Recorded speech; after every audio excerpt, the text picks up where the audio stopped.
Oke, baik. Selamat malam semuanya. Maaf ya atas keterlambatannya. Kita ada kelas tengah malam gini nih, karena emang saya punya kepentingan lain. Jadi kelasnya berada di tambahan di waktu tengah malam. Jadi untuk di kelas kali ini kita akan bahas tentang keseimbangan sosial dalam aspek kesehatan kota. Tapi sebelum kita masuk ke materi, saya akan absen dulu dari salah satu kalian. Ketika saya memanggil nama kalian, kalian cukup acungan tangan ya.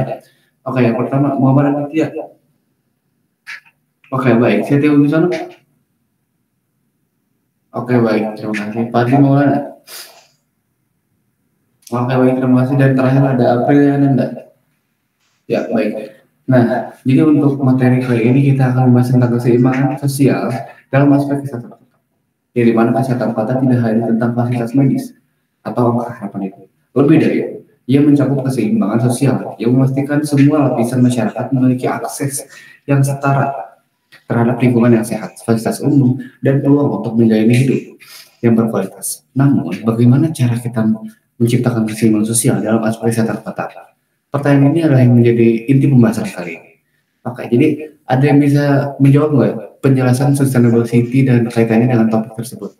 Ada yang menjawab? Saya, Pak. Oke, baik. Dari Nanda, silakan.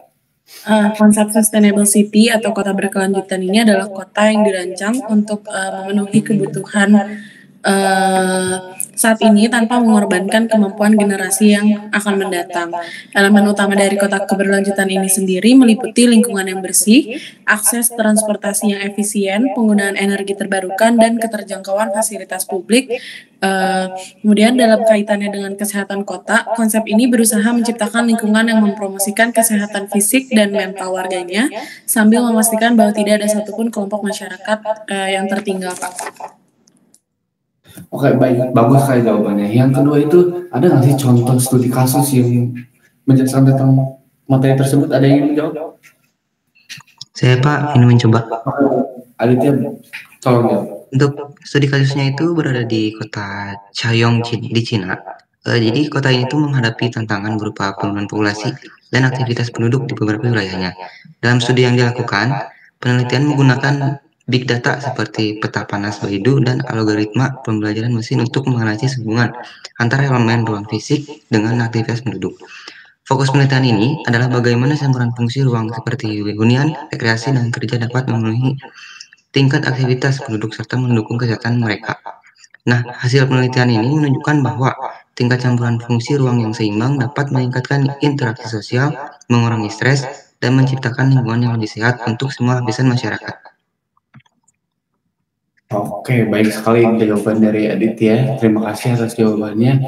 Lalu pertanyaan selanjutnya itu bagaimana dengan kota-kota di Indonesia? Kota-kota memiliki bagaimana? Apakah ada yang ingin jawab dari kalian?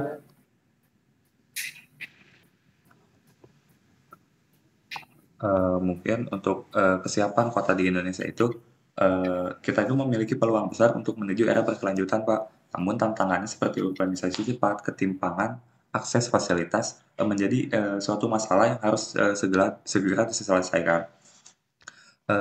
Masalah ini akan terselesaikan jika adanya kolaborasi antara pemerintah, sektor swasta, dan masyarakat di Indonesia sehingga menciptakan kota-kota yang tidak hanya berkelanjutan, tetapi juga sehat secara sosial dan fisik.